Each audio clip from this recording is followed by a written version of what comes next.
Hey guys, I hope you're all doing well out there today. So today's topic is on the great, the one and only Guthrie Govan. So just thought I'd break down some of the stuff I like about his playing. Not necessarily showing you any licks of his, but just showing you some rhythmic ideas he likes to do, some technical things he likes to do, and kind of like how he phrases. I think this is more important than necessarily learning licks. Obviously learning licks of your favourite players is a great thing to do in transcribing and stuff, but I kind of like the idea of how does someone think on the fretboard and get into their head really. So thought I'd break down 3 or 4 things that I like about his playing and show you guys so you can instantly get it into your playing. Before I get on with the lesson, please smash that like button below. Please subscribe to my channel and please write a comment. What did you think of the lesson? What have you thought of the other lessons I've been posting? Where would you like to see my channel go? So please write below and I will read in and reply to you. And yeah, you dictate where you want this to go and I'm happy to go wherever you guys want it to go. So today's first thing I want to talk about regarding Guthrie and his Guthrie-isms, if you like. It's the staccato triplet idea that he likes to use. So I hope you enjoyed the start improvisation video for the intro. I put a lot of the stuff I'm going to be talking about at the start and probably overdid it a bit just so you can see where I'm coming from. So the first thing with the staccato is understanding obviously how he does it and what he's actually doing. And a lot of it comes with the palm muting in the staccato. So I'll just play along with the track now and just show you what I mean.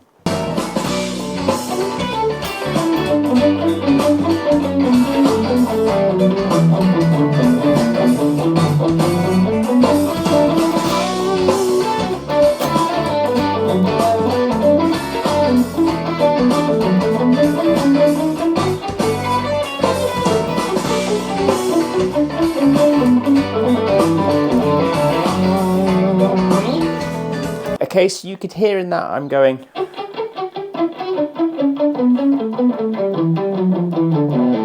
That's the kind of staccato thing that he does a lot, the triplet. So triplet, triplet. And he likes to do that to break up kind of the rhythmic, the rhythmic flow of just like constant 16th notes. So if I was doing this,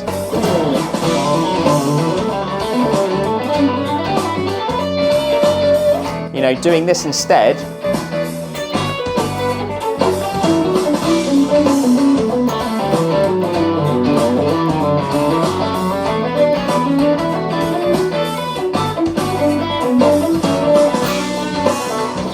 you can kind of hear where the breakup happens, and I love that, messing with rhythm and just staying, instead of staying in like a constant 16th note kind of phrase idea, breaks it up, and it's really come into my playing quite a lot. So I'm going to keep these quite bite-sized. Second one that I really love about Guthrie's playing is kind of the 16th note bursts he does. This is quite tricky to do, especially at a fast tempo, but I'll show you what I mean.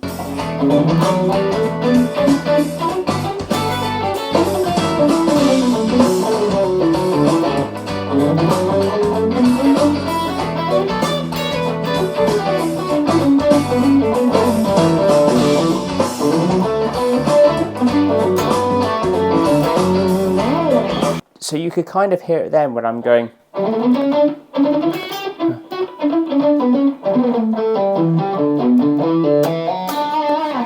Really cool kind of idea going on. Oh, by the way, forgot to mention, so this track I'm playing over is Wonderful Slippery Thing by Guthrie. It's all in the key of B minor. Should have said that at the start, but yeah, it doesn't really matter what tune you want to do. I'm just playing it over his track, but you can use Guthrie kind of ideas over anything you want to. It's just getting it into your vocabulary and your own language. That's what it's about, language, okay? So that is the second one. So we've got 16th note kind of quick bursts, then just going back into his normal kind of playing, but that kind of whatever. It really sounds cool to break up just the pattern of just playing constant kind of 16th note, 8th note kind of runs. Having those staccato triplets and that 16th note kind of burst sound really cool. So I'll try and combine them both now.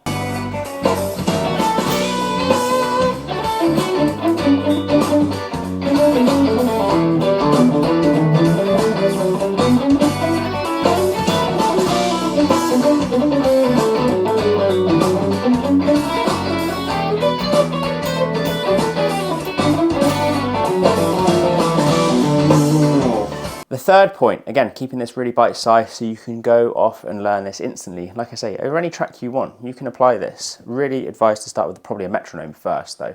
So the third thing, okay, this is quite a cool one, where I've literally just taken the chord tones of the key, okay, so B minor, and taking the root, the flat 3 and the 5, that's in the chord tones, and I'm going a semitone below each one of those tones and then coming back to the tone. So for instance, I'll go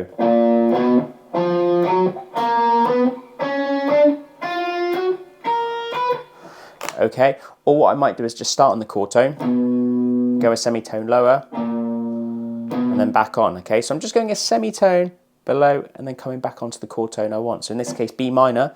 So if I'm starting around this position, 7th fret, I'm going, so it's 7, then 6, then 7 again, so that would be the root, major 7, or a semitone low, you can think of it, and then back to the root. So you got this, and on the flat 3,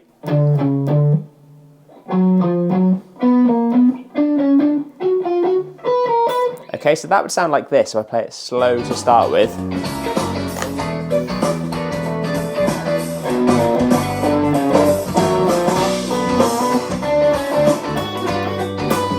If I put a bit of rhythm to it, okay?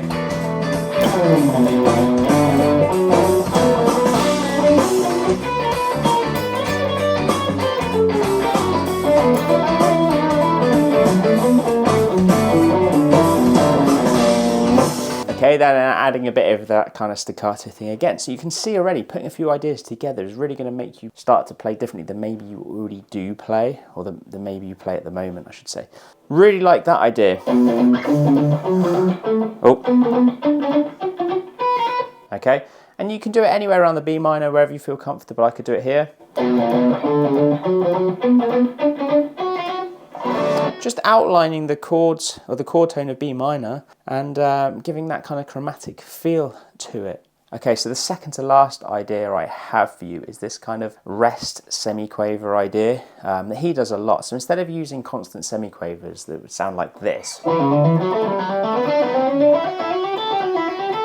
okay, what he'll do is kind of rest on the first, or the second, or the third, or the fourth. So what I mean by that, so instead of going da da da da da da da da da, he'll rest and leave out the first one. So instead of it being da da da da da da da, he'll go ba ba ba ba ba ba ba ba ba. So he's playing the second, third, and fourth, and missing out the first. I'll play against the track. Sound like this. So instead of it being this,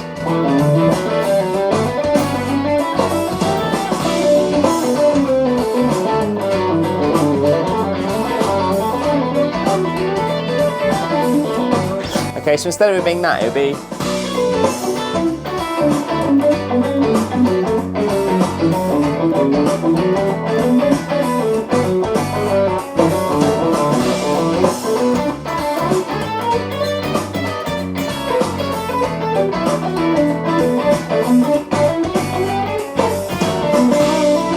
Okay, can you hear what I'm doing? So I'm kind of missing out that first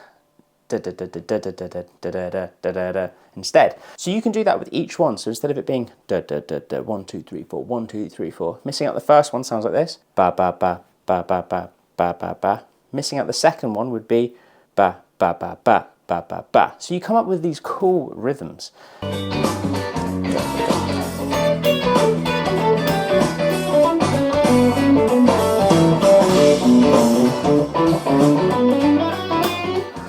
So yeah, that's kind of the idea, where you're going da da da da da da da, and then the third one would be something else as well. So you'd have this da da da da da da da da da da da. So that's what it would sound like. So if I play that,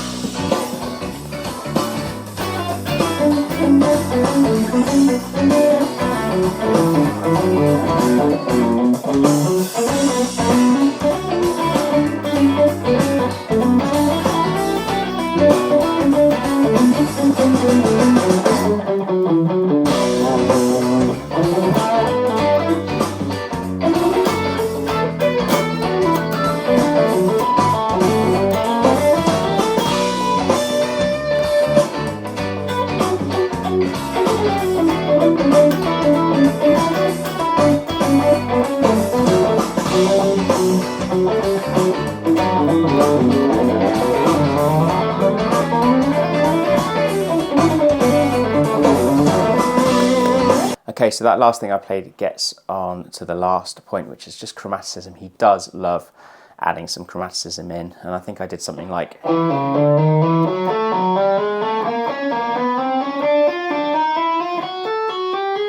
So I'm kind of working my way down that area, shifting the pattern.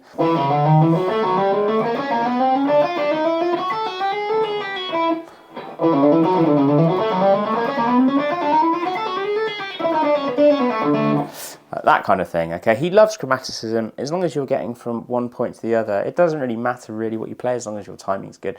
But yeah, so the 5 points I think I've got, I'm just reading them here. So kind of staccato triplets, okay? That was the first thing we looked at. The 16th note, quick bursts, where he plays really quickly and then we'll stop and kind of like break up the rhythm that way. The rests as well on the semiquavers on those 16th notes. We looked at the passing, like kind of the chord tones, going into the chord tones a semitone lower. So, and then some chromatic runs. I know they aren't Guthrie licks as such, but they are going to give you the kind of language to make you sound maybe a tiny bit like him, okay? I hope you enjoyed that lesson. Please let me know what you thought in the comments. I wanted to keep this a bit more bite-sized because, you know, we could do a whole, you know, days lesson on how Guthrie plays, and it's going to be very difficult to get to that kind of level anyway, but it gives you kind of a glimpse into his kind of thinking, I think. Let me know what you think. Please write a comment, please subscribe to my channel, give it a thumbs up and a like, and yeah, let me know what you thought and give me some, you know, what do you want to see next? Please write a comment on where you want this to go. Anyway guys, hope you have a great day and I'll see you on the next one.